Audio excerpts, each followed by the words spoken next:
Hi, I'm Sunny Megatron, one of California Exotic Novelties Experts, and this is part 2 of nipple clamps. In this segment, I'm going to give you specifics as to how you can incorporate nipple clamps into your play, whether it's by yourself or solo, and also go over some safety considerations and sensation considerations that you should factor in when you use nipple clamps. So one of the biggest questions I get from people is, aren't they going to ruin my nipples? I'm going to cut off my circulation. Something bad's going to happen. No, your nipples are going to be fine. But what I advocate is only use them in 10-minute increments starting out. Reason being, all nipples are different. They're like snowflakes or fingerprints. Even nipples on the same person can be different. Like this one likes like, oh yeah, baby, do it harder. And this one's like, oh, hold off. You know, it's like they're sisters, not twins.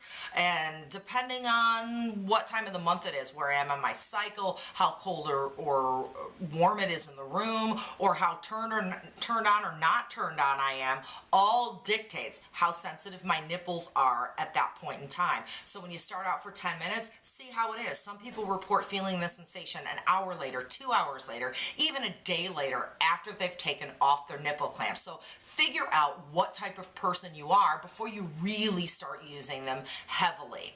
Now, how do I incorporate these into my play? Well, let's say I'm playing with a partner. I've got the nipple clamps on, and I'm just going to put them on my shirt.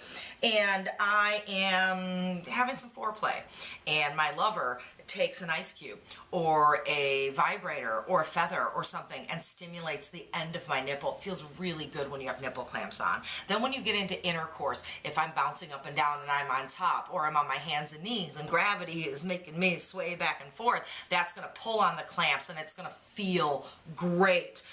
Let's say I am on my back and I could have my lover give it a yank. Even during foreplay, they could lead me around. Or if I'm by myself, I can tug on it with my teeth. All sorts of great stuff you can do with nipple clamps. In part 3 of my nipple clamp series, I'm going to tell you 1, other places of the body you can use nipple clamps, and 2, let you know exactly why nipple clamps aren't just for the ladies. So stay tuned for part 3. Until then, I'm Sunny Megatron, one of Cal Exotics Experts.